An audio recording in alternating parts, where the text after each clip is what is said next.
नमस्कार श्रोताओं, आज के इस पॉडकास्ट में आप सुनने जा रहे हैं एक ऐसी कहानी जो आपके रोंगटे खड़े कर देगी।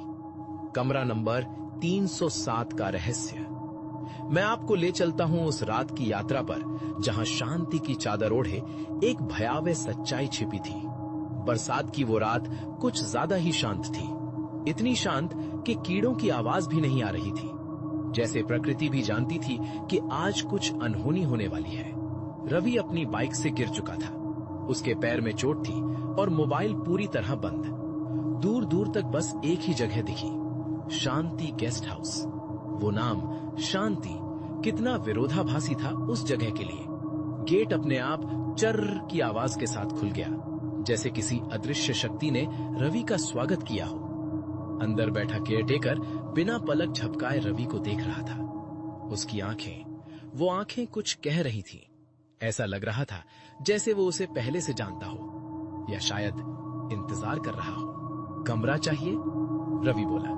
नाम? रवि। बूढ़ा अचानक कांप गया, रजिस्टर में उंगली रखकर बोला, आज भी वही नाम? क्या मतलब था आज भी? क्या इससे पहले भी कोई रवि आया था या कोई और बात थी जो केवल वो बूढ़ा जानता था? रवि कुछ समझ पाता उससे पहले बूढ़ा बोला, कमरा 307।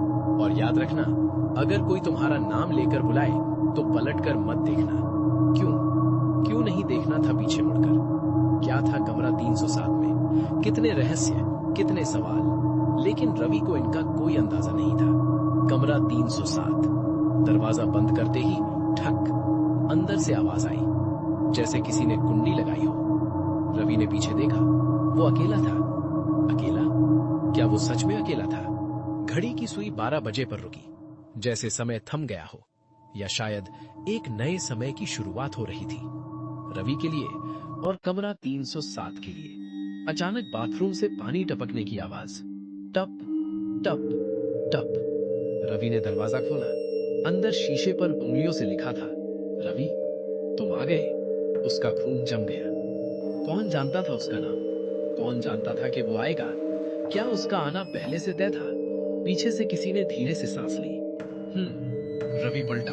कमरे के बीचों बीच एक औरत खड़ी थी। उसकी गर्दन असामान्य रूप से मुड़ी हुई, आंखें बाहर को निकली हुई और मुंह पीछे की तरफ खुलता हुआ। वो उल्टी खड़ी थी, प्रकृति के नियमों के विपरीत, जैसे इस कमरे में ऐसे नियम लागू ही ना हो। देखना मना था, उसने उल्टी आवाज में कहा। लाइट बुझ गई। अंधेरे में रवि को लगा दीवारें हिल रही हैं। नहीं, दीवारें सांस ले रही थी। कमरा सिकुड़ रहा था। क्या ये कमरा जीवित था? क्या इसकी अपनी इच्छाएं थी? फिर हर कोने से आवाजें आने लगी, रवि रवि रवि। हर तरफ से उसका नाम गूंज रहा था। कमरा उसे पुकार रहा था। उसके कानों से खून बहने लगा। वो जमीन पर गिर पड़ा, अपने ही नाम की गूंज में खो रहा था। वो कौन थे ये लोग? कौन थी वो औरत? क्या था कमरा 307 का सच? तभी उसके सामने फर्श फट गया। नीचे सैकड़ों चेहरे दबे हुए थे। सबके मुंह खुले, सब एक साथ बोले, हम यहाँ फंसे हैं। औरत उसके कान में फुसफुसाई, 307 किसी को नहीं छोड़ता। क्या ये कमरा एक जेल था? एक ऐसी जेल जिसमें आत्माएं कैद थी? क्या रवि भी अब उन्हीं में से एक बनने वाला था? उसकी उंगलियां रवि की आंखों में धंस गईं। उसकी चीख कमरे की दीवारों में समा गई, जैसे हजारों चीखें पहले भी समा चुकी थी। सुबह गेस्ट हाउस के बाहर एक नई बाइक खड़ी थी, वही बाइक जिससे रवि गिरा था। मानो कुछ हुआ ही ना हो। केयरटेकर ने रजिस्टर में लिखा, नाम रवि, कमरा 307, स्थिति शामिल। ऊपर कमरे की दीवार पर नया वाक्य उभरा, अब हम पूरे हैं। पूरे? क्या कमरा 307 किसी अनजानी शक्ति का द्वार था? क्या वो आत्माओं का संग्रह था? और कौन था जो इस संग्रह को पूरा करना चाहता था? और उस रात कमरा नंबर 307 से हंसने की आवाज आई। कमरा 307 का रहस्य आज भी उतना ही गहरा है जितना उस रात था। शांति गेस्ट हाउस के बारे में कहा जाता है कि हर साल बरसात की एक रात एक नया मेहमान आता है और फिर कभी वापस नहीं जाता।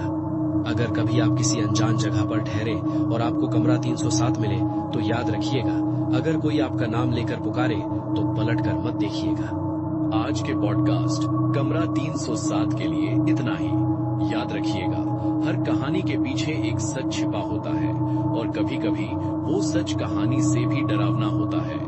अगली बार फिर मिलेंगे किसी नए रहस्य के साथ।